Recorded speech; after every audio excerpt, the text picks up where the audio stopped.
तो आज मैं बात करने वाली हूँ एक कोरियन ड्रामे की जिसका नाम है हेलो मी। ये ड्रामा बहुत ही इंटरेस्टिंग होने वाला है, तो वीडियो को बिल्कुल लास्ट तक देखिएगा। तो बिना किसी देर के चलते हैं सीधा वीडियो की तरफ। तो कहानी की शुरुआत एक हॉस्पिटल से होती है जहाँ पे एक लड़की को बुरी हालत में लेकर आया गया था। डॉक्टर इससे बचाने की कोशिश कर रहे थे, तो वहीं इस लड़की की आत्मा उसके शरीर से निकल गई थी और वो हाथ जोड़ जोड़ के डॉक्टर से कह रही थी कि इस लड़की को बचाने की कोई जरूरत नहीं है, इसको रहने दो। इस लड़की का नाम है बान हानी और ये इस ड्रामा की फीमेल लीड है। अब हमें उसके बारे में बताया जाता है कि वो 37 साल की हो चुकी है और वो कई तरह की पार्ट टाइम जॉब भी करती है। वो काफी परेशान थी। आज जब वो स्क्विड बनने की एक पार्ट टाइम जॉब कर रही थी, यहाँ पे पुलिस आकर उसे ले जाती है। वो पूछती रहती है कि क्या हुआ है, लेकिन उसे कुछ नहीं बताया जाता और जेल में लाके बंद कर दिया जाता है। तभी वो देखती है उसके बगल वाले जेल में एक और लड़के को लाया जा रहा था और वो कह रहा था कि सच में मैं ठरकी नहीं हूँ, तुम लोग मुझे गलत समझ रहे हो। बान हानी भी इस लड़की को देखकर डर रही थी, पर वो लड़का कहता है कि तुम मुझे गलत मत समझो, मैं कोई ठरकी नहीं हूँ। इस लड़के का नाम हान यो ह्यून है। अब हमें हान के बारे में बताया जाता है कि ये बहुत ही रिच फैमिली से बिलोंग करता है और ये अपने डैड के पैसों को उड़ाता रहता है। उसे कमाना आता ही नहीं है। अब उसके डैड उससे कहते हैं कि तुम पैसा उड़ाना बंद कर दो, कि तुम एक हफ्ते में जितना पैसा उड़ाते हो मैं तुम्हें 1 महीने का टाइम देता हूँ, क्या तुम मुझे वो पैसा कमा के दे सकते हो। हान कहता है डैड 1 महीना देने की क्या जरूरत है, मैं तो वो पैसा आपको 1 हफ्ते में ही कमा के दे सकता हूँ। तो डैड कहते हैं अगर नहीं कमा पाए तो हान कहता है कि आप मुझे घर से बाहर निकाल देना। अब हान अपने सर्टिफिकेट लेकर निकलता है कि आज तो उसे जैसे जॉब मिल ही जाएगी, लेकिन उसे कहीं काम ही नहीं मिलता। अब उसे पैसे तो कमाने थे, इसीलिए वो लोगों की मसाज करना शुरू कर देता है। वो तो मसाज कर करके बहुत ही ज्यादा परेशान हो गया था, लेकिन यहाँ तो बहुत कम ही पैसे इकट्ठे हुए थे। अब वो चाहता है अपने डैड के पास ये पैसे लेकर, मगर उसके डैड कहते हैं कि अब तुम जल्दी से अपने कपड़े निकालो और निकल जाओ यहाँ से, मैं तुम्हें ये महंगे कपड़े भी नहीं पहनने दूंगा। पर हान की बुआ रोकती है कि रहने दीजिए, वो अपने ही घर का बेटा है, लेकिन वो उनकी बात भी नहीं सुनते और हान को यहाँ से निकालते हैं। हान उनसे डर के भागता है, उसके पास आधे अधूरे कपड़े थे और जब वो रोड पे ऐसे कपड़ों में निकलता है तो पुलिस वाले उसे ठरकी समझ लेते हैं और इसी वजह से वो उसे लॉकअप में डाल देते हैं। फिलहाल लॉकअप में तो बान हानी उससे डर रही थी, तो हान कहता है तो डरने की जरूरत नहीं है, ये कोट बहुत ही महंगा है, मैं सच में अमीर खानदान से हूँ और कोई ठरकी नहीं हूँ। अब इस पुलिस स्टेशन में स्टाइल मारते हुए एक लड़के की एंट्री होती है। इस लड़के का नाम एंथनी है और ये एक एक्टर है। बान हानी इस लड़के को देखकर पहचान गई थी। कुछ समय पहले की बात है, इस लड़के की एक मूवी की शूटिंग हो रही थी। वहाँ पे हानी भी गई हुई थी अपनी फोटोज खींचने के लिए, पर यहाँ पे इस लड़के को लगता है कि गलती से बान हानी ने उसके टॉयलेट करते हुए फोटो खींच ली है। तभी गुस्से में उसने बान हानी का कैमरा तोड़ दिया। हानी बहुत गुस्से में आ जाती है क्योंकि वो कैमरा उसके डैड का था।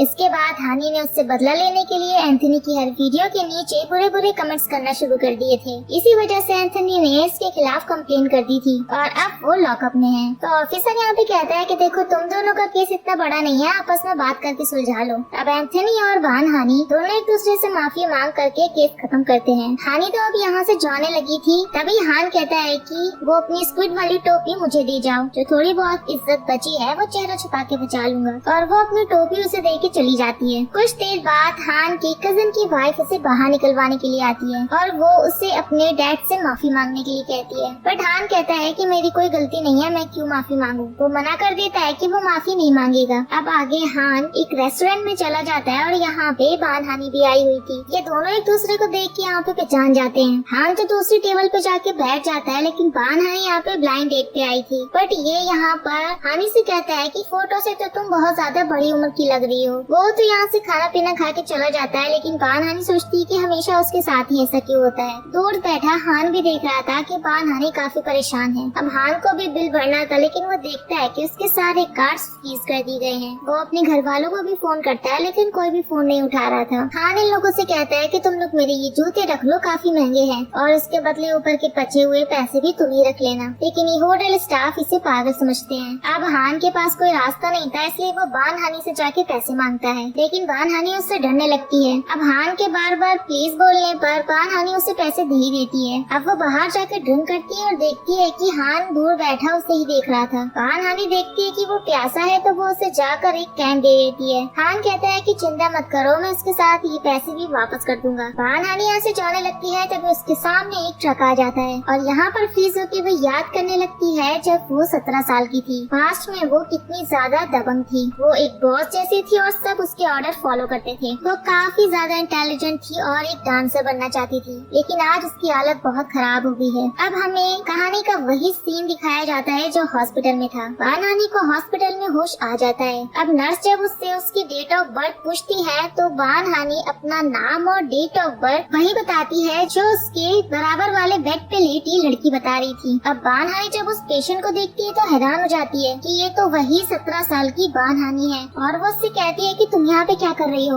और छोटी बानहानी कहती है कि तुम मुझे कैसे जानती हो और तुम हो कौन। पास्ट वाली बानहानी प्रेजेंट वाली बानहानी को नहीं पहचान रही थी, लेकिन ये तो 17 साल की बानहानी को पहचान सकती है क्योंकि ये तो उसका छोटा ही रूप है। वो बार बार उससे यही पूछ रही थी कि तुम यहाँ कैसे आ सकती हो। डॉक्टर बानहानी को पागल समझते हैं और उसे लेके जाने लगते हैं। अब छोटी बानहानी जब हॉस्पिटल से बाहर निकलती है तो वो हान से टकरा जाती है। वो उसे देखकर कहता है कि तुम थोड़ी जानी पहचानी लग रही हो। तब वो हान से पूछती है कि ये फोन बूथ कहाँ पर मिलेगा, तो वो कहता है कि तुम कौन से जमाने से हो, अब ये फोन बूथ कहाँ पर चलते हैं। छोटी हानी समझ नहीं पा रही थी कि ये सब चल क्या रहा है, सब कुछ इतना बदला हुआ सा क्यों लग रहा है। वो टीवी देखती है और अपनी फेवरेट एक्ट्रेस को इतना बुढ़ा देखकर कहती है कि अचानक से इन्हें क्या हुआ, ये इतनी बूढ़ी क्यों लग रही है। तो हान कहता है कि तुमने टीवी कब से नहीं देखा है। उसके बाद वो वहाँ से चला जाता है। तभी ये छोटी बानहानी की नजर आज की तारीख के ऊपर पड़ती है और वो हैरान हो जाती है कि वो 20 साल आगे कैसे आ गई। तब उसे बानहानी की बात याद आती है कि तुम यहाँ पर कैसे आई, और उसके बाद वो तुरंत उसके पास भागती है। तब बानहानी छोटी बानहानी को समझाती है कि मैं 37 साल की हूँ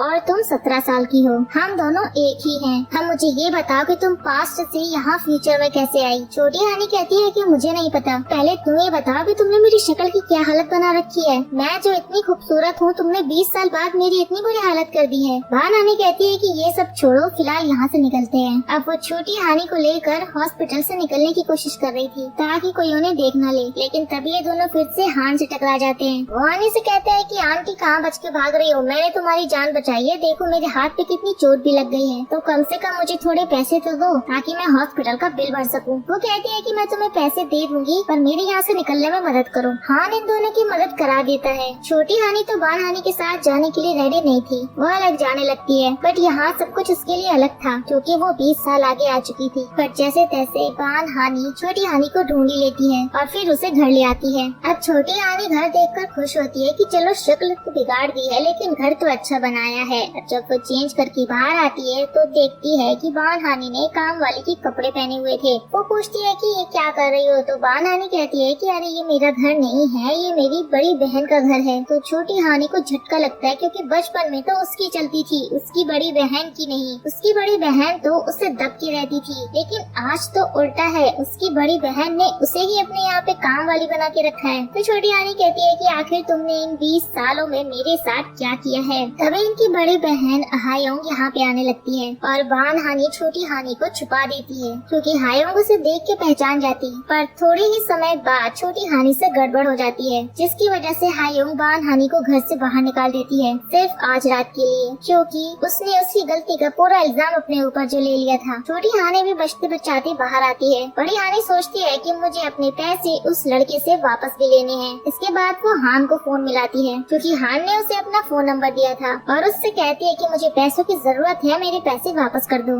इसके बाद हान भी अपना बोरिया बिस्तरा लेके वहाँ पहुँच जाता है, लेकिन पैसे देने के लिए नहीं बल्कि वहाँ रुकने के लिए। और वो बानहानी से कहता है कि मेरे पास पैसे नहीं है, क्या मैं भी यहाँ पे रुक सकता हूँ। हान कहता है कि देखो तुम्हारी वजह से मेरा हाथ तो काम ही नहीं कर रहा है, थोड़ा तो सोचो मेरे बारे में, मुझे यहीं पर रुकने दो। बानहानी उसे अपने साथ यहाँ रुकने देती है। अब हान की यहाँ भी शहजादों वाली हरकतें शुरू हो जाती है कि सिर्फ अंडे कौन खाता है, तुम्हें तो चिकन भी मंगाना चाहिए था। छोटी हानी उसे गुस्से में घूर घूर के देख रही थी। हान कहता है कि मुझे क्यों घूर रही हो। इसके बाद वो बानहानी से पूछता है कि क्या ये लड़की हमेशा तुम्हारे साथ रहती है, ये है कौन, क्या ये तुम्हारी बेटी है या फिर तुम्हारी छोटी बहन। बानहानी कहती है कि अपने काम से काम रखो। अगले दिन जब बानहानी अपने पार्ट टाइम जॉब पर जाती है तो पता चलता है कि उसे कंपनी से निकाल दिया गया है और उसके ऊपर इल्जाम लगाया गया है कि तुम्हारी वजह से कंपनी की काफी बदनामी हुई है, तुमने इतनी बड़ी गड़बड़ कर दी है। वो गड़बड़ बानहानी ने नहीं की थी, मगर फिर भी बेचारी बार बार माफी मांग रही थी ताकि उसे उसकी पार्ट टाइम जॉब वापस मिल जाए। जब ये सब कुछ छोटी हानी देख लेती है तो उससे देखा ही नहीं जाता। उसके बाद वो बानहानी को बहुत सुनाती है, क्या तुम्हारी कोई रिस्पेक्ट नहीं है, तुमने मेरी क्या हालत बना दी है। जरा देखो मुझे 20 साल पहले मैं कितनी कॉन्फिडेंट थी, लेकिन अब जब से आई हूँ तब से बस यही देख रही हूँ कि हर एक से माफी मांगती रहती हूँ, भले ही गलती तुम्हारी हो या ना हो। इतना कुछ सुनने के बाद बड़ी बानहानी बोल देती है कि हाँ मैं ऐसी ही हूँ, तुम्हें कोई दिक्कत है तो तुम चली जाओ यहाँ से। दोनों झगड़ा करके एक दूसरे से दूर दूर चले जाते हैं। मगर थोड़ी देर बाद ही बड़ी बानहानी छोटी बानहानी को लेने पहुँच जाती है और उससे कहती है कि अब चलो यहाँ से, वैसे भी तुम्हें यहाँ पर कोई जानता नहीं है। तो वहीं दूसरी तरफ हान आज वो अपने डैड की कंपनी में गया था। वहाँ जा करके वो अपने कजिन से मिलता है और उससे कहता है कि मुझे यहाँ नौकरी चाहिए। अब आगे हान वो कंपनी के बाहर खड़ा हुआ था, तभी उसके डैड उसे देखकर पूछते हैं कि नालायक यहाँ पर क्या कर रहे हो। तब हान कहता है कि क्यों डैड, क्या आपको लगता है कि ये जमीन आपकी है? मैं यहाँ पे टहलने के लिए आया हूँ, यहाँ टहल भी नहीं सकता क्या? तब उसके डैड कहते हैं कि हाँ ये जमीन भी मेरी ही है, यहाँ पर तुम टहल नहीं सकते। तो हान कहता है कि जाइए जाइए अपना काम कीजिए और मुझे भी अपनी जॉब पे जाना है, मेरी नौकरी जो लग गई है। वो अपने डैड को बड़े ही रौब से बताकर यहाँ से निकल जाता है और उसके डैड उसके जाने के बाद हंसने लगते हैं कि ये नालायक कभी नहीं सुधरेगा। तो वहीं दूसरी तरफ ये दोनों मिल करके नए नए तरीके सर्च कर रही थी कि छोटी हानि को वापस पास्ट में कैसे भेजा जाए। तरीके ढूंढते ढूंढते तो यहाँ पर साइंटिस्ट के पास भी पहुँच जाती है और वहाँ जा करके पूछती है कि आपके पास कोई टाइम मशीन पड़ी हुई है क्या? हमें इसे वापस भेजना है पास्ट में, ये पास्ट से आई है। वो साइंटिस्ट इन्हें तुरंत पागल खाने का नंबर देता है कि मैडम आपको यहाँ पे कांटेक्ट करना चाहिए।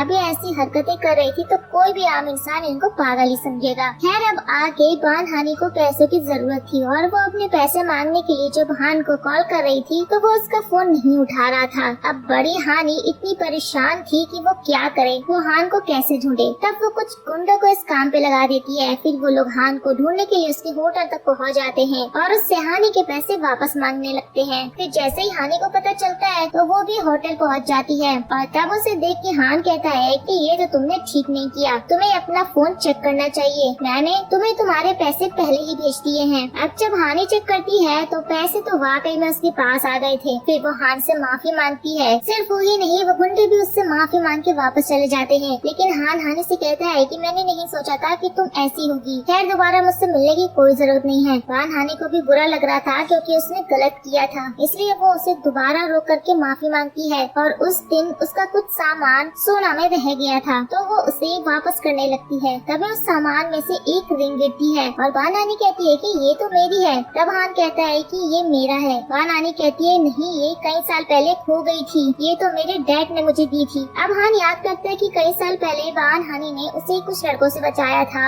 और उसी टाइम बानहानी की वो रिंग वहीं पर गिर गई थी। हान ने जब उससे उसका नाम पूछा था तब बानहानी ने कहा था कि मैं सुपर हीरो हूँ। अब वो बानहानी से कहता है कि तुम ये रख सकती हो, अब मैंने तुम्हारा की रिंग ढूंढा है तो तुम्हें भी मुझे ट्रीट देनी पड़ेगी, हम दोबारा मिल सकते हैं। अब आगे हम देखते हैं कि बानहानी डिसाइड करती है कि अब वो नारेबाजी करके ही अपनी जॉब वापस लेगी। अब वो जहाँ काम करती थी उसे कंपनी के हेडक्वार्टर्स के बाहर जा करके डांस करके प्रोटेस्ट करने लगती है। उसके साथ में छोटी हानि भी थी। असल में ये कंपनी किसी और की नहीं बल्कि हान के डैड की ही थी। अब वहीं जब हान के डैड खाना खाने के लिए जाते हैं तो एक असिस्टेंट उससे बोलता है कि बस कीजिए और कितना लेंगे, अब आपकी उम्र हो चुकी है। अब वो देखते हैं कि ये असिस्टेंट है कौन, तो वो देखते हैं कि ये तो उन्हीं का बेटा हान है। वो उससे पूछते हैं कि तुम यहाँ कर क्या रहे हो। अब वो कहता है कि मेरे पास इतने सारे सर्टिफिकेट्स हैं तो यहाँ तो मुझे एक असिस्टेंट की जॉब मिली गई। वो उससे कहते हैं कि चले जाओ यहाँ से, तुमसे ये काम नहीं होगा। वो कहता है कि डैड आप मुझे कभी कोई काम करने क्यों नहीं देते हैं। तो उसके डैड कहते हैं कि अगर तुम 100 दिन भी यहाँ पे काम करते हुए टिक गए तो मैं तुम्हें घर वापस बुला लूंगा। हान कहता है डैड अब कह दिया है तो मुकरिएगा मत अपनी बात से। तो उसी तरफ बानहानी बहुत ज्यादा खुश थी क्योंकि वो किसी के सामने झुकी नहीं थी बल्कि अपने हक के लिए लड़ रही थी। इसी वजह से वो नाचते गाते छोटी हानि के साथ घर पहुँच जाती है और वहाँ उसकी बहन इन दोनों को साथ में देख लेती है। बानहानी भूल गई थी कि उसे छोटी हानि को छुपाना था। बानहानी उससे कहती है कि मैं तुम्हें सब समझाती हूँ, लेकिन यहाँ पर तो उसकी बहन कुछ और ही समझ जाती है। वो कहती है कि तुमने सबसे कैसे छुपाया कि तुम्हारी इतनी बड़ी बेटी है। बानहानी को तो समझ ही नहीं आ रहा था कि उसे क्या बोलना है, लेकिन छोटी हानि बोलने लगती है कि आंटी मेरी मॉम को माफ कर दीजिए, हमने आपको कुछ भी नहीं बताया। बानहानी हैरान हो जाती है कि आखिर ये चल क्या रहा है। हानि की बड़ी बहन कहती है कि मैं मॉम को कुछ नहीं बताऊंगी, लेकिन तुम दोनों मेरे घर में नहीं रह सकती हो, निकल जाओ यहाँ से। बानहानी तो मान जाती है लेकिन छोटी हानि इतनी शांति से चुप रहने वाली नहीं थी। वो सीधे जाती है अपनी बड़ी बहन के पास और कहती है कि आंटी मैं और मेरी मॉम तो यहाँ से चले जाएंगे, लेकिन मेरी मॉम ने जो यहाँ इतने साल तक बर्तन मांजे हैं और पोछा लगाया है उसके पैसे कौन देगा। और वैसे एक और बात आंटी भूलो मत कि आप बीच से टकली हो, ये बात किसी को पता नहीं है, तो अब आप हिसाब बराबर कर दीजिए, हम यहाँ से चले जाएंगे। इसके बाद बड़ी बहन दोनों को मिलने बुलाती है और पैसे देकर कहती है कि अब हिसाब बराबर हुआ तो अब मेरी नजरों से दूर चली जाना। तो बानहानी कहती है कि नहीं, हमें पैसों की जरूरत नहीं है, लेकिन जब वो अमाउंट देखती है तो वो खुशी से नाचने ही लगती है, क्योंकि वो अमाउंट काफी ज्यादा था,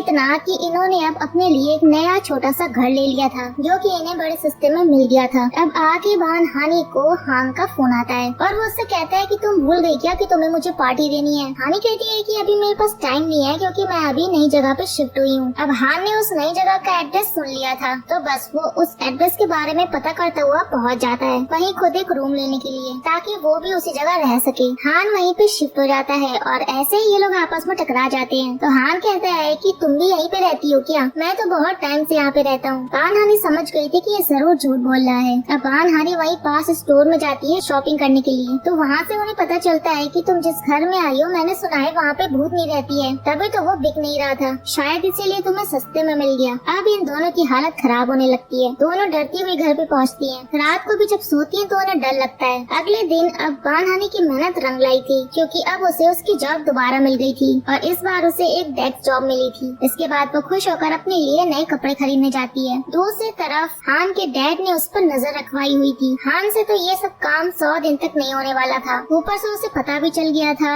उसके नजर रखवाने के बारे में। तो फिर वो उसी सेक्रेटरी को पकड़ लेता है और उससे कहता है कि तुम्हें पता है ना मैं कौन हूँ, तुम्हारे बॉस का बेटा। आज नहीं तो कल मैं वापस जरूर जाऊंगा, फिर तुम्हारा क्या होगा? इससे बेहतर है कि तुम मेरे लिए काम करो। अब वो डर के उसके लिए सारे काम करने लगता है। अब आगे हानी का पहला दिन था ऑफिस में। दूसरी तरफ हान ने अपनी ही सेक्रेटरी से कॉफी मंगवाई थी। जब वो कॉफी लेकर जा रहा था तो वो कॉफी बानहानी के ऊपर ही गिर जाती है। उसका पहला दिन ही खराब हो जाता है, लेकिन वो कुछ कर भी नहीं सकती थी, इसलिए उसे ऐसे ही ऑफिस में जाना पड़ता है। यहाँ पर हान की सिस्टर इन लॉ बानहानी को देख करके काफी हैरान होती है कि ये यहाँ पर कैसे, क्योंकि बानहानी भले ही सूट पैंट पहन के आ गई थी, लेकिन काम ये लोग उससे वही करा रहे थे, सर्विसिंग का। अब बानहानी जाती है लोगों के लिए राइस केक लेने के लिए। वो राइस केक लेकर वापस ही आ रही थी कि वो हान से टकरा जाती है और उसके सारे राइस केक नीचे गिर जाते हैं। हान तो उसे देख के खुश हो रहा था कि तुम यहाँ पे, लगता है हम दोनों एक ही जगह पर काम करते हैं, देखो हुआ ना किस्मत कनेक्शन। मगर बानहानी उस पर गुस्सा कर रही थी कि तुम्हारी वजह से मेरा सब सामान गिर गया, अब मैं अंदर जा करके कौन सा मुंह दिखाऊंगी। वो दोबारा से उस शॉप पर जाती है, लेकिन तब तक राइस केक खत्म हो गए थे।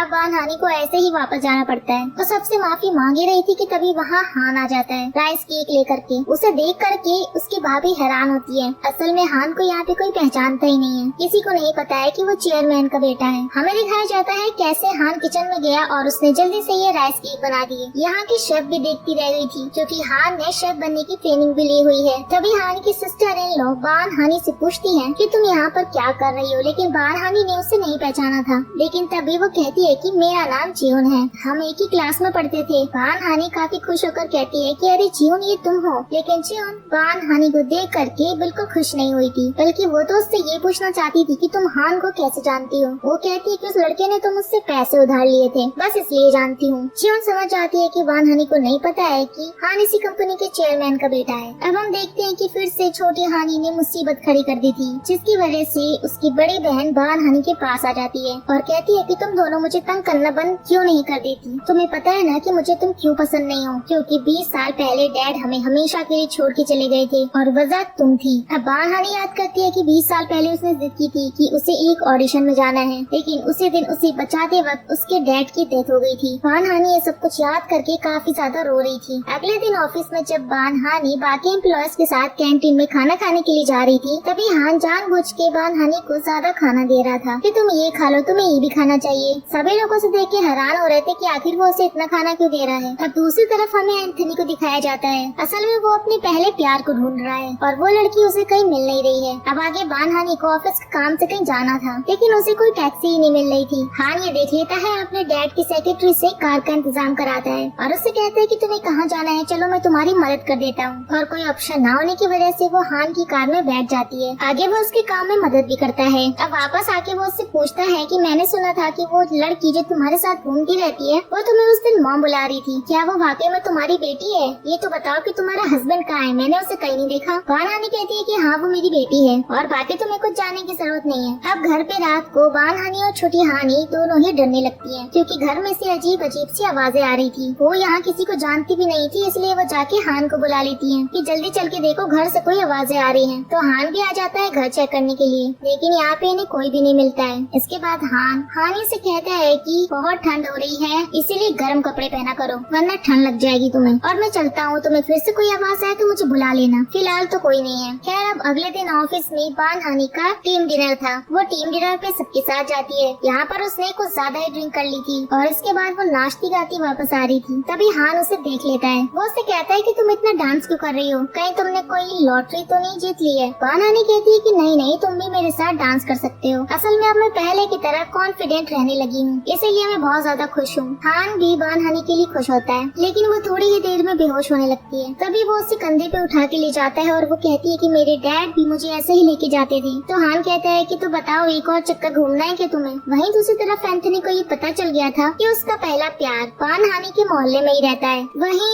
जब हान बान हानी को घर वापस लेकर के गया था, तभी छोटी हानी पूछती है कि ये सब चल क्या रहा है, तुम मेरी मॉम को ऐसी हालत में घर क्यों लेकर आए हो, कहीं तुम लोग डेट पर तो नहीं गए थे, तुम मेरी मॉम को पसंद करते हो क्या। तो हान कहता है कि क्या मैं और इसे पसंद करता हूँ। तो बान हानी खड़ी हो जाती है और कहती है कि मैं बताती हूँ, और इतना कहते ही वो हान के ऊपर वॉमिट कर देती है। दूसरी तरफ एंथनी अपने पहले प्यार का घर ढूंढता हुआ वहाँ पे पहुँच गया था। वो गेट खटखटाता नहीं सीधा अंदर आ गया था। वहाँ वो हान को देख के हैरान होता है और हान उससे पूछता है कि तुम कौन हो और यहाँ क्या कर रहे हो। तभी छोटी हानी बाहर आती है और एंथनी कहता है कि बान हानी तुम, असल में उसको पहला प्यार कोई और नहीं बल्कि बान हानी ही थी। तो हान कहता है कि अरे ये बान हानी नहीं, उसकी बेटी है। बान हानी तो वहाँ लेटी हुई है, पर तुम उसे कैसे जानते हो। तभी एंथनी बान हानी को देखता है और उसका तो सिर ही घूम जाता है कि ये तो वही लड़की है जिसको उसने लॉकअप में बंद करवाया था। बान हानी भी उठ जाती है और कहती है कि एंथनी हमारा तो हिसाब बराबर हो गया था ना उस दिन। इसके बाद तो वो सीधे उसके मुंह के ऊपर कुल्लाई कर देती है। उसको तो चक्कर ही आने लगते हैं कि ये सब क्या देख लिया।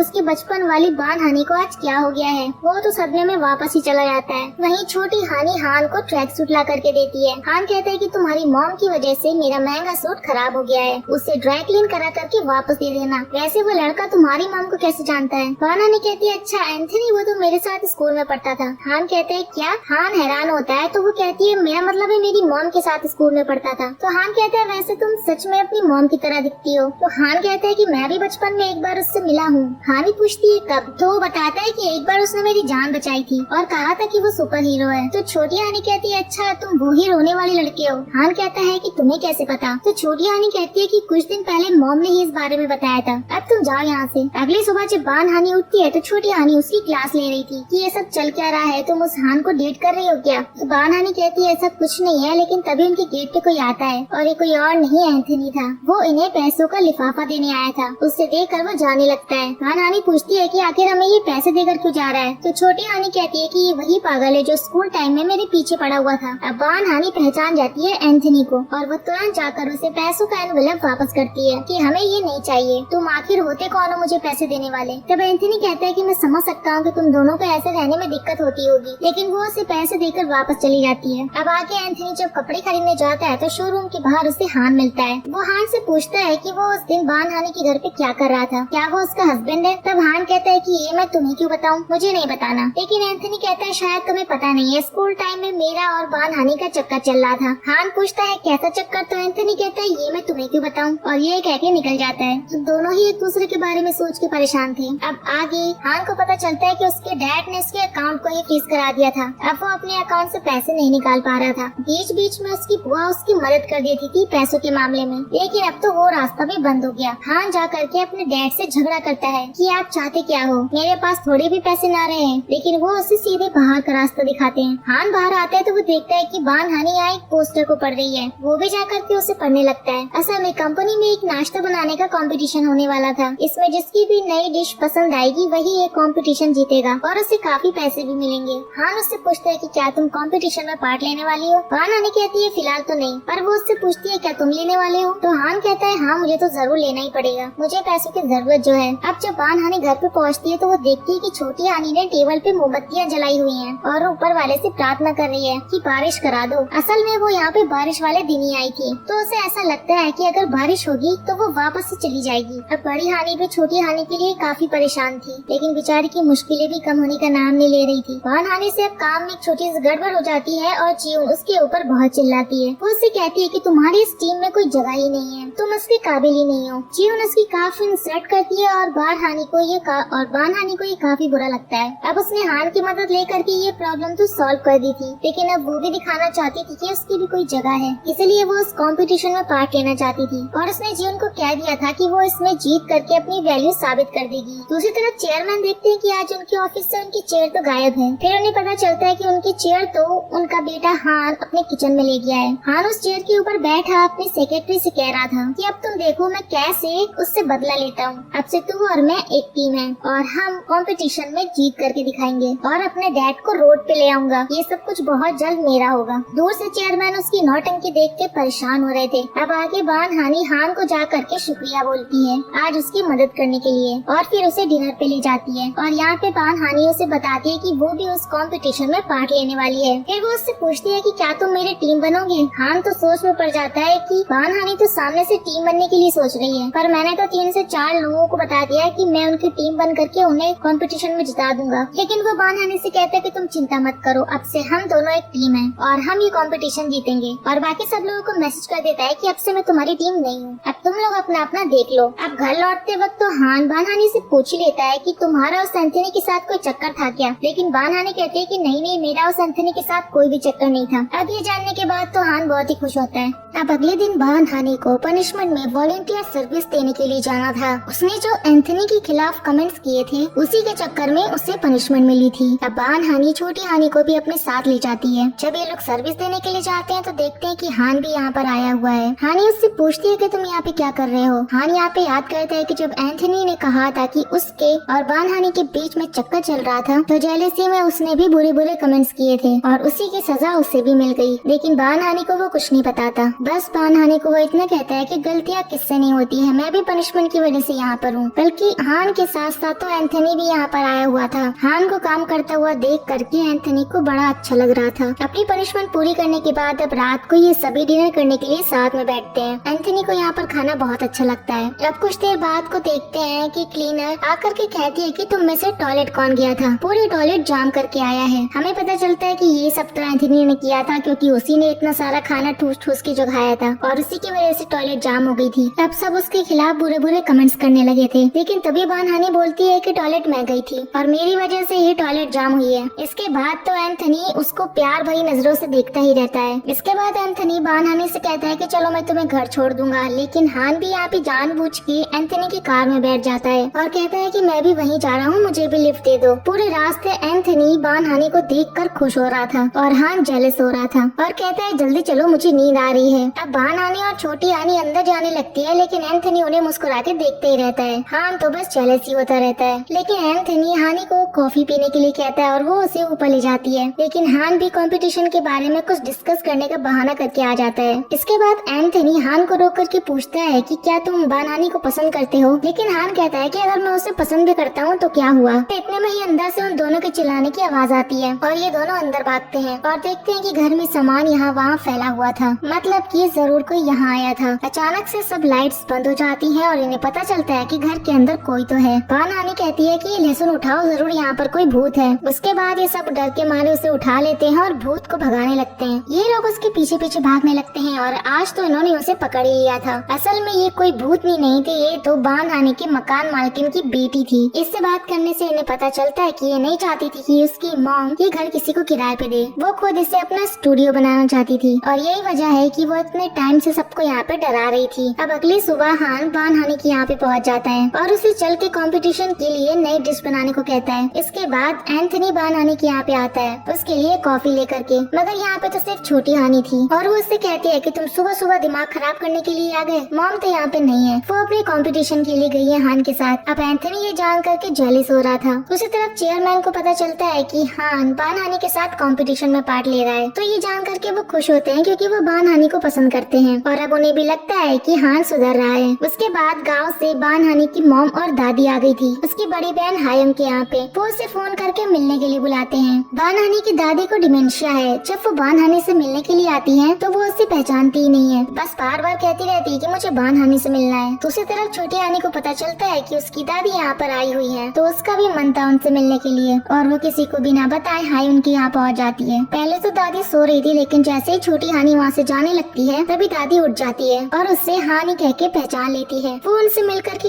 काफी खुश हुई थी। जाते हुए हानि को दादी एक चार्जर देती है और कहती है कि अपने फोन को चार्ज कर लेना, तुम फोन नहीं उठाती हो। हानि चार्जर लेकर के वहाँ से जाने लगती है, लेकिन तभी वो अपनी मॉम से टकरा जाती है। वो देख कर के हैरान होती है कि ये लड़की तो हानि की तरह लग रही है। वो उसे बुलाने लगते हैं, लेकिन छोटी हानि यहाँ से भाग जाती है। सब हैरान होते हैं कि ये लड़की कौन थी, जो कि बिल्कुल बान हानि की तरह दिख रही थी। इसके बाद एंथनी अपने पुराने स्कूल गया था और वहाँ जाके वो याद कर रहा था कि बान हानि के फादर के डेथ में कहीं न कहीं वो भी जिम्मेदार है। दूसरी तरफ बान हानि की मॉम उससे मिलने के लिए आती है। उसने छोटी हानि को तो छुपा दिया था, लेकिन उसकी मॉम पूछती है कि मैंने तुम्हारे जैसे दिखने वाली लड़की को घर पर देखा था, आखिर वो है कौन। बान हानि बहाना बनाती है कि वो तो मेरे दोस्त की बेटी है, वो बस थोड़ी बहुत ही मेरी तरह दिखती है। फिलहाल तो उसकी मॉम ने इस बात पे यकीन कर लिया था। इसके बाद छोटी हानि बान हानि को बताती है कि दादी ने मुझे इस पुराने फोन का चार्जर दिया है, क्योंकि छोटी हानि जब पास्ट से आई थी तो वो अपने साथ अपना पुराना फोन लेकर के भी आई थी, जो कि काफी टाइम से बंद पड़ा हुआ था, क्योंकि उसका चार्जर इनके पास नहीं था। अब ये लोग उस फोन को चार्जिंग पे लगा देते हैं। छोटी हानि उससे पूछती है कि मैंने सबको तो देख लिया, लेकिन डैड कहाँ पे हैं? उसको तो क्योंकि पता ही नहीं था उसके डैड की डेथ हो गई थी। लेकिन बान हानि झूठ बोल देती है कि डैड तो बाहर काम करते हैं, इसलिए वो बहुत कम आते हैं। दूसरी तरफ हम चेयरमैन को देखते हैं, जो कि डॉक्टर से बात कर रहे थे। डॉक्टर उनसे कह रहा था कि आपको अपनी फैमिली को बता देना चाहिए कि आपकी आंखों की कंडीशन ठीक नहीं है, बहुत जल्द आपको कुछ दिखाई नहीं देगा।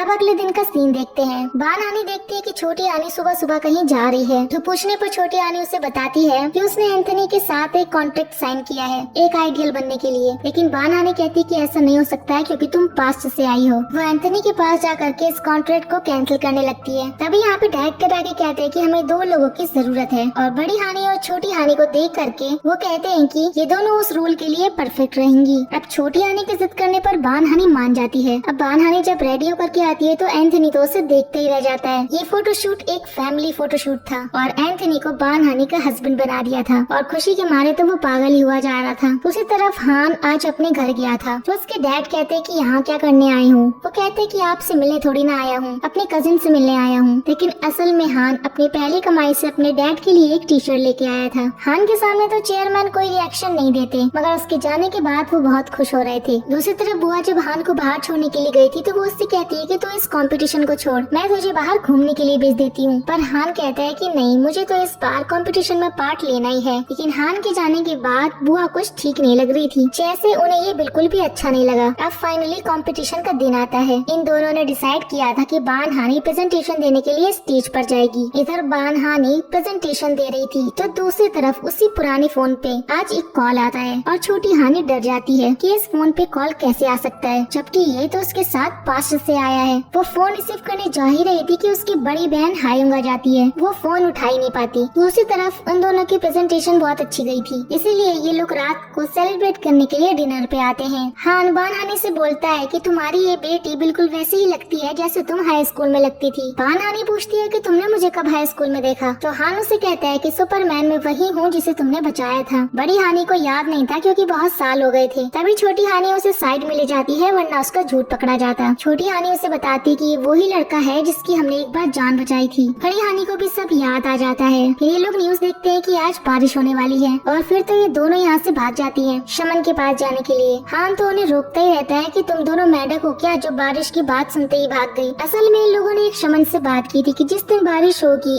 उस दिन वो पास्ट वाली हानि को दोबारा से पास्ट में भेज देंगे। अब शमन बान हानि के फोन पे कॉल कर रहा था, लेकिन बान हानि का फोन जल्दी में हान के पास ही छूट गया था। हान फोन रिसीव कर लेता है और शमन बिना कुछ भी सुने सब कुछ बोल देता है। उस पास्ट वाली लड़की को मत लेकर के आना, उसके ऊपर खतरा है। हान परेशान हो जाता है कि ये पास्ट वाली लड़की है कौन। उसे छोटी हानि की बातें अजीब लगने लगती हैं और सारी चीजें उसके दिमाग में घूमने लगती हैं। वही देखते हैं दूसरी तरफ छोटी हानि और बड़ी हानि का एक्सीडेंट हो जाता है। नेक्स्ट सीन में ये दोनों हॉस्पिटल बेड पे थी। हान भी यहीं पर था। बान हानि को होश आ जाता है और वो हान को देखती है। उसे देखते ही वो पूछती है कि छोटी हानि कहाँ पे है। तब हान कहता है कि तुम उस पास्ट से आई लड़की की बात कर रही हो, वो भी ठीक है। बान हानि ये सुन के हैरान हो जाती है और उससे पूछती है कि तुम्हें इस बारे में कैसे पता चला। तब हान उसे शमन को दिखाता है जो कि यहीं पर था। शमन बान हानि को बताता है कि उस लड़की के ऊपर अभी भी खतरा है, इसीलिए उसे घर में रखो। और वो शमन ये भी बताता है कि उस लड़की के यहाँ आने की सिर्फ एक ही वजह है कि कोई उससे बहुत डेस्परेटली मिलना चाहता है, किसी को उसकी जरूरत है। अब बान हानि हान का शुक्रिया बोलती है आज फिर से उसकी मदद करने के लिए। तब हान कहता है कि तुम अपना ध्यान रखो, मैं किसी को इस बारे में नहीं बताऊंगा क्योंकि कोई भी मेरी बात पे विश्वास करेगा भी नहीं। अब दूसरी तरफ चेयरमैन ने अपनी इस बीमारी के बारे में अपनी बहन के बेटे डोयंग को बता दिया था और उससे कहा कहा था कि तुम इस बारे में किसी को भी नहीं बताओगी, हान को भी नहीं। दूसरी तरफ हायोन छोटी हानी के बारे में सोच रही थी कि मुझे नहीं लगता कि वो बान हानी की बेटी है, तो आखिर वो है कौन। अब बान हानी ने छोटी हानी को भी बता दिया था कि हान को सब कुछ पता चल गया है। दूसरी तरफ हम देखते हैं कि हान के डैड का वो सेक्रेटरी जो हान की बात मानना था, वो तो हान की बुआ के साथ मिला हुआ था। उसकी बुआ कुछ तो प्लानिंग कर रही थी। वो अपनी डॉटर इन लॉ जीवन के पास भी जाती है। वो उसे डराते हुए कहती है कि तुम्हें मेरा एक काम करना पड़ेगा। अब जीवन को हम रात को ऑफिस में देखते हैं। वो बान हानी के कंप्यूटर में कुछ तो करने आई थी। अब बान हानी अगले सुबह ऑफिस आती है और यहाँ पे आके वो सुनती है कि उसके और हान की टीम कंपटीशन जीत गई है। वो खुशी मना ही रही थी कि इतने में इन्वेस्टिगेशन टीम आती है और उससे कहती है कि तुम्हारा आइडिया चोरी का था। वो लोग उसे इन्वेस्टिगेशन के लिए ले जाते हैं और वो लोग हान को भी इन्वेस्टिगेशन के लिए ले जाते हैं। दोनों से एक एक करके पूछताछ होती है। ये दोनों अपनी सफाई देने की कोशिश कर रहे थे। अभी दोनों बाहर आते हैं तो हान बान हानी को घबराया हुआ देख करके कहते हैं कि तुम्हें चिंता करने की जरूरत नहीं है। जब हम दोनों ठीक है तो हमारे साथ कुछ भी गलत नहीं हो सकता। अब बान हानी जब अपने घर आती है तो देखती है कि छोटी हानी घर पे नहीं थी और उसे हर जगह ढूंढने लगती है। उसे छोटी हानी कहीं भी नहीं मिलती। लेकिन जब वो वापस आती है तो वो देखती है कि वो तो घर पर बैठ करके ही नूडल्स खा रही थी। यहाँ बड़ी हानी उसे डांटती है कि जब मैंने मना किया तो तुम कहीं बाहर नहीं जा सकती। तो यहाँ पे इन दोनों के बीच में लड़ाई होने लगती है। बड़ी हानी अब बाहर चली जाती है। दूसरी तरफ हान सबूत ढूंढ रहा था कि उसने और बान हानी ने कोई भी आइडिया नहीं चुराया है। अब उसे अपनी बुआ को लेकर के भी कुछ शक होता है और फिर वो अपने सेक्रेटरी से ही पूछता है कि क्या तुम्हें लगता है कि इन सबके पीछे मेरी बुआ का हाथ है। उसको तो कोई आइडिया ही नहीं था कि सेक्रेटरी भी उसके साथ मिला हुआ है। दूसरी तरफ डोएंग को भी पता चल जाता है कि उसकी मॉम इन सब में मिली हुई है। वो उनसे पूछता है कि आप हान के साथ ऐसा क्यों कर रही हैं? वो कहती है कि मैंने ही उनके आइडिया को चुरा करके दूसरी कंपनी को दिया था। वैसे भी चेयरमैन बहुत जल्दी ही अंधे होने वाले हैं और उसके बाद कंपनी किसे संभालनी है, आखिरकार मुझे ही। डोएंग को यहाँ पे सब समझ में आ जाता है कि उसकी मॉम के इरादे क्या हैं। डोएंग कहता है कि मैं अभी जा करके आपको सच सबको बताता हूँ। उसके बाद वो उसे उसी दिन की रिकॉर्डिंग दिखाती है जब जीहुन बान हानी के कंप्यूटर में कुछ कर रही थी। वो कहती है कि ये मैंने नहीं किया तो तुम्हारी वाइफ नहीं है। दूसरी तरफ जीहुन बान हानी से मिलने के लिए उसके घर गई थी। वो छोटी हानी से भी मिलती है और छोटी हानी तो उससे मिलकर कुछ ज्यादा ही खुश थी क्योंकि वो दोनों पहले दोस्त जो थी। जीहुन कहती है कि तुम्हारी बेटी तो बिल्कुल तुम्हारी जैसी है, ऐसा लग रहा है मैं तुमसे ही बात कर रही हूँ। यहाँ इन दोनों के बीच में जो बचपन में गलतफहमी हुई थी वो भी दूर हो जाती है। हमें पता चलता है कि उस रात जीहुन ने बान हानी के कंप्यूटर में कुछ गड़बड़ की ही नहीं थी। अब हान अपने भाई डोएंग से मिलने के लिए गया था और उससे कहता है कि मुझे लगता है कि इन सब के पीछे बुआ का ही हाथ है। तो डोएंग उससे सबूत मांगता है। इसके बाद डोएंग अपनी मॉम के पास जाकर के कहता है कि मैं आपके साथ हूँ। असल में डोएंग अपनी वाइफ से बहुत प्यार करता है और उसे बचाना चाहता है, इसीलिए वो अपनी मॉम का साथ देने के लिए भी रेडी हो गया। दूसरी तरफ छोटी हानी और बड़ी हानी जब अपने घर पे वापस पहुँचती है तो पहले से ही इनकी मॉम वहाँ पे बैठी हुई थी और आज वो इन दोनों को साथ में देख लेती है और फिर वो उनसे पूछने लगती है कि आखिरकार ये लड़की है कौन। वो छोटी हानी को पकड़ के पूछने लगती है कि तुम कौन हो। छोटी हानी रोते हुए उन्हें मॉम बुलाती है। पीछे से हायोंग भी आ गई थी और उसने भी ये सब सुन लिया था। हायोंग कहती है कि ऐसा कैसे हो सकता है, मुझे तो यकीन ही नहीं हो रहा है। अब बान हानी ने अपनी मॉम और हायोंग को सब कुछ बता दिया था कि ये लड़की बान हानी ही है जो पास्ट से आई है। जब उसकी मॉम कहती है कि हाँ ये मेरी ही बेटी है, क्या मैं अपनी बेटी को नहीं पहचानूंगी, वो रोती हुई छोटी हानी को शांत कराती है। दूसरी तरफ बुआ ने कंपनी में जो कुछ भी चल रहा था उसे जानबूझ करके न्यूज चैनल पे टेलीकास्ट करवा दिया था और ये न्यूज देख करके चेयरमैन की तबीयत बहुत ज्यादा बिगड़ जाती है और हॉस्पिटल से सीधे हान को फोन पहुंचता है। इधर हॉस्पिटल में चेयरमैन के पास डोएंग था और उनकी आंखें पूरी तरह से चली गई थी। उन्हें अब कुछ भी नहीं दिख रहा था। हान यहाँ पर पहुँच जाता है और उनसे पूछता है कि आप ठीक तो है ना,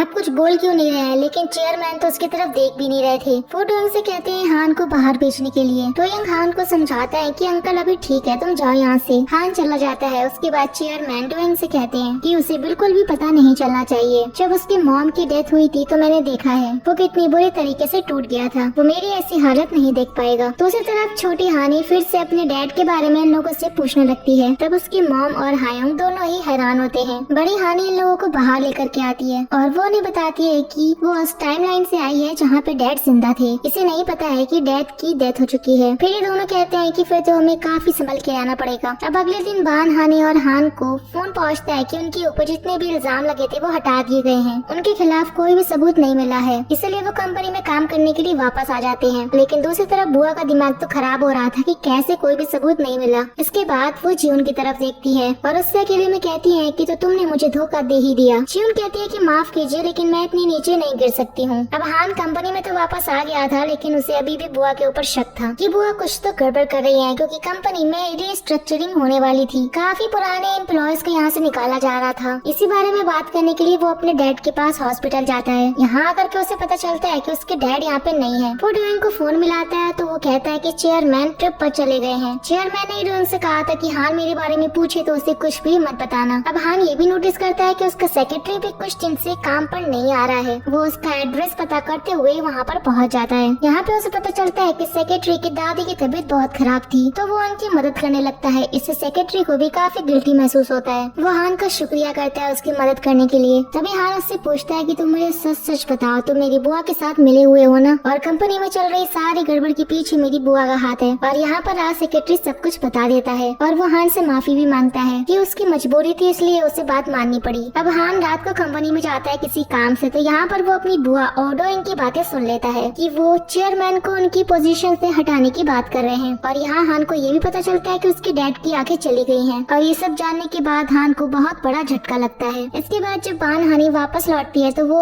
अपने घर के बाहर हान को देखती है और उससे पूछती है कि तुम यहाँ बाहर क्यों खड़े हो। बान हानी उसे अंदर ले आती है और आज हान बान हानी को उसके नाम से बुलाता है और कहता है कि मैं तुम्हें कैसा लगता हूँ, क्या मैं अच्छा इंसान हूँ। बान हानी कहती है कि हाँ तुम बहुत अच्छे इंसान हो। हान कहता है कि अगर मैं वैसा इंसान नहीं हुआ जैसा तुम मुझे समझ रही हो तो प्लीज मुझसे नफरत मत करना, मैं बुरा नहीं हूँ। अगले दिन हान डोएन की कार का पीछा करता है ये देखने के लिए कि उसके डैड कहाँ पर है। हान दूर से ही अपने डैड को देख करके काफी इमोशनल हो रहा था कि उसके डैड कितनी तकलीफ में है। दूसरी तरफ हम देखते हैं कि बुआ ने शेयर होल्डर्स की मीटिंग रखी थी और वो रीस्ट्रक्चरिंग के प्लान को आज पास करवाने वाली थी। और तभी यहाँ पे हान एंट्री लेता है और आकर के कहता है कि मैं इसके खिलाफ हूँ। लेकिन बुआ कहती है कि तुम सिर्फ चेयरमैन की बेटी हो, तुम यहाँ पर वोट नहीं दे सकते। लेकिन तभी पीछे से चेयरमैन भी आते हैं और कहते हैं कि मैं भी इसके खिलाफ हूँ, यहाँ कुछ भी ऐसा नहीं होने वाला है। वो सबको यहाँ से जाने के लिए कह देते हैं। अब हम पिछला सीन देखते हैं कि हान अपने डैड के पास गया था और रोते हुए कह रहा था कि आप ऐसा कैसे कर सकते हैं, मुझे और बाकी एम्प्लॉयज को काम से कैसे निकाल सकते हैं। तब चेयरमैन कहते हैं कि कौन किसे निकाल रहा है, तुम ये क्या बकवास कर रहे हो। तब हान यहाँ पे उन्हें सब कुछ बता देता है और वो ये भी कहता है कि हाँ मुझे ये भी पता है कि आपकी आंखें चली गई हैं और आपने इतनी बड़ी बात अपने बेटे से छुपा कर रखी। आपको क्या लगता है कि मैं आपका साथ नहीं दूंगा, मैं हमेशा आपके साथ हूँ। वो अपने डैड का हाथ पकड़ के रोने लगता है। तभी चेयरमैन भी उसे शांत कराने लगते हैं। फिर हम उसे सीन पे आते हैं। बुआ अपने भाई के ऊपर चिल्ला रही थी कि आप मेरे साथ ऐसा कैसे कर सकते हैं, मैंने इस कंपनी के लिए बहुत कुछ किया है तो मैं ये कंपनी लेकर के ही रहूंगी। अब पूरी कंपनी में ये बात पता चल जाती है कि रीस्ट्रक्चरिंग नहीं होने वाली है क्योंकि चेयरमैन का बेटा यहाँ पे आ गया है। सब लोग ये जानना चाहते थे कि चेयरमैन का बेटा है कौन। सब लोग देखते हैं कि चेयरमैन को उनका बेटा लेकर के आ रहा है और ये कोई और नहीं था, ये हान था जो उन्हीं के बीच में काम कर रहा था। बान हानी ये देख करके हैरान होती है और उससे तो यकीन ही नहीं हो रहा था। वो जा करके जियोन से पूछती है कि क्या ये सच है, तो जियोन कहती है कि हाँ ये सच है, हान हमारी ही फैमिली का मेंबर है और चेयरमैन का बेटा। बान हानी यकीन नहीं कर रही थी कि कल तक वो उससे थोड़े से पैसे मांग रहा था, वो इतनी बड़ी कंपनी के चेयरमैन का बेटा है। अब हान बान हानी के घर पे आता है और वो उससे पूछती है कि क्या तुम मेरे साथ कोई मजाक कर रहे हो। वो उससे कहता है कि ये कोई मजाक नहीं है, ये सच है। ऐसी कई और भी चीजें हैं जो मैं तुम्हें अभी नहीं बता सकता, लेकिन तुम मुझ पे विश्वास रखो, मैं जल्दी तुम्हें सब कुछ बता दूंगा। दूसरी तरफ बुआ भी शांत रहने वाली नहीं थी। उन्होंने फिर से शेयर होल्डर्स की मीटिंग बुलवाई थी कि अब तो चेयरमैन को दिख ही नहीं रहा है तो वो कंपनी कैसे संभालेंगे। वो चेयरमैन को उनकी पोजीशन से हटाना चाहती थी। हान को पता चलता है तो वो अपने डैड के मैनेजर से बात करता है कि मुझे अब क्या करना चाहिए। वो उसे कहता है कि तुम्हें जा करके बाकी शेयर होल्डर्स से बात करनी होगी कि वो तुम्हारा साथ दे। अब हान बान हानी के पास जा करके सब कुछ बता देता है कि कंपनी में क्या कुछ चल रहा है और उसे शेयर होल्डर्स को मनाना है। बान हानी उसकी मदद करने के लिए मान जाती है। इसके बाद वो कंपनी में सारे एम्प्लॉयज का एक ग्रुप बनाती है और सबको पूरी सिचुएशन समझा देती है। सभी लोग अपने चेयरमैन को सपोर्ट करना चाहते थे। अब ये लोग अलग अलग ग्रुप्स में जा करके शेयर होल्डर्स से बात करते हैं और उन्हें अपनी तरफ करने की पूरी कोशिश करते हैं। दूसरी तरफ एंथनी के ऊपर एक मुसीबत आ गई थी। किसी ने उसकी पुरानी फोटो पब्लिश कर दी थी कि इसने तो प्लास्टिक सर्जरी करवाई है। पहले ये बहुत बदतमीज हुआ करता था, अब धीरे धीरे एंथनी के फैन कम होने लगते हैं और एंटी फैन बढ़ने लगते हैं। अब दूसरी तरफ शेयर होल्डर्स की मीटिंग का दिन आ चुका था। अब डोएन की वाइफ जियोन उससे कह रही थी कि तुम ये सब कुछ मत करो, चेयरमैन का साथ दो। पर डोएन कहता है कि क्या तुम जानते हो कि ये सब कुछ मैं तुम्हें ही बचाने के लिए कर रहा हूँ। अब जियोन को जब पूरा सच पता चलता है तो वो कहती है कि उसने तो कोई गड़बड़ की ही नहीं है। अब जा करके डोएन को सच पता चला था, लेकिन डोएन फिर भी कहता है कि अब मैं बहुत आगे आ चुका हूँ। दूसरी तरफ छोटी हानी अपनी मॉम के साथ जाने के चक्कर में चोरी छुपे उनकी कार में जाके बैठ जाती है। लेकिन यहाँ उसे पता चलता है कि उसकी मॉम तो मेमोरियल साइट पे आई थी, उसकी डैड की मेमोरियल साइट पे। ये देख करके उसे बहुत ही बड़ा सदमा लगता है। इधर बानहानी के पास फोन पहुँचता है और वो तुरंत निकलती है। उसने मीटिंग का रिजल्ट भी नहीं सुना था कि क्या हुआ। तभी हान बाहर आता है और सभी एम्प्लॉयज को बताता है कि हम जीत गए हैं, चेयरमैन कहीं भी नहीं जा रहे। फिर हमें पता चलता है कि असल में डोएंग ने अपनी मॉम के खिलाफ सारे सबूत शेयर होल्डर्स के सामने रख दिए थे कि उसकी मॉम ने कितने घपले किए हैं, जिस वजह से शेयर होल्डर्स ने उन्हें नहीं हटाया। दूसरी तरफ दोनों बानहानी रोई जा रही थी और उनकी मॉम उन्हें समझाने की कोशिश कर रही थी कि उसमें तुम्हारी कोई भी गलती नहीं थी, तुम्हारे पिता को तुम्हारी वजह से कुछ भी नहीं हुआ था। वो बड़ी बानहानी से भी माफी मांगती कि आज तक मैंने तुमसे ये बात नहीं कही। अब बानहानी वापस से कंपनी आती है और वहाँ पे आके उसे पता चलता है कि चेयरमैन को नहीं निकाला गया। वो हान को कांग्रेचुलेशंस बोलती है। अब रात को ये दोनों वापस आ गए थे। हान भी उसके घर आ गया था। अब बानहानी के उस पुराने फोन में आज फिर से कॉल आती है। बानहानी जब उस फोन को उठाती है तो सामने से उसके डैड बोल रहे थे। हान हैरान होकर पूछता है कि तुमने कहा था कि तुम्हारे डैड इस दुनिया में नहीं है, तो फिर फोन किसका आया है। बानहानी उसे शांत करवाती है। बानहानी के डैड उससे कहते हैं कि पास्ट से आई हानी के पास अब ज्यादा समय नहीं बचा है, कोई भी रास्ता ढूंढ करके तुम्हें उसे वापस भेजना होगा। अब बड़ी हानी छोटी हानी को ये सब कुछ बता देती है और ये सब लोग मिल करके उस शमन के पास जाते हैं। शमन कहता है कि उसके पास सिर्फ 7 दिन ही बचे हैं, उससे पहले ही उसे वापस जाना होगा। दूसरी तरफ एंथनी मीडिया के सामने जा करके सारे इल्जामों को एक्सेप्ट करता है और फिर सबके सामने माफी मांगता है। इसके बाद वो बानहानी के पास भी जाता है और उससे कहता है कि मुझे तुम्हें एक बात बतानी है। उस टाइम हाई स्कूल में जब तुमने मुझे रिजेक्ट किया था, तब उस समय मैंने तुम्हारे डैड को बताया था कि तुम ऑडिशन देने जा रही हो, और उसी दिन जब वो तुम्हें रोकने के लिए जा रहे थे तब उनका एक्सीडेंट हुआ था। इसमें सब गलती मेरी है, मैं ही जिम्मेदार हूँ। बानहानी कहती है कि नहीं, इसमें तुम्हारी गलती नहीं है, मेरी मॉम ने मुझे समझाया है, जो होना था वो हो गया, इसमें किसी की कोई गलती नहीं है, तुम्हें खुद को गलत मानने की जरूरत नहीं है। एंथनी कहता है कि तुम सच में बहुत अच्छी हो और फिर वो चला जाता है। अब देखते हैं कि छोटी हानी के पास सिर्फ 2 ही दिन बचे थे और वापस जाने का रास्ता भी नहीं था। लेकिन आज छोटी हानी के सपने में उसके डैड आते हैं और वो वही जगह देखती है जहाँ उसके डैड ने पहली बार कैमरा खरीदा था। पास में एक टनल थी, शायद यही वो रास्ता था।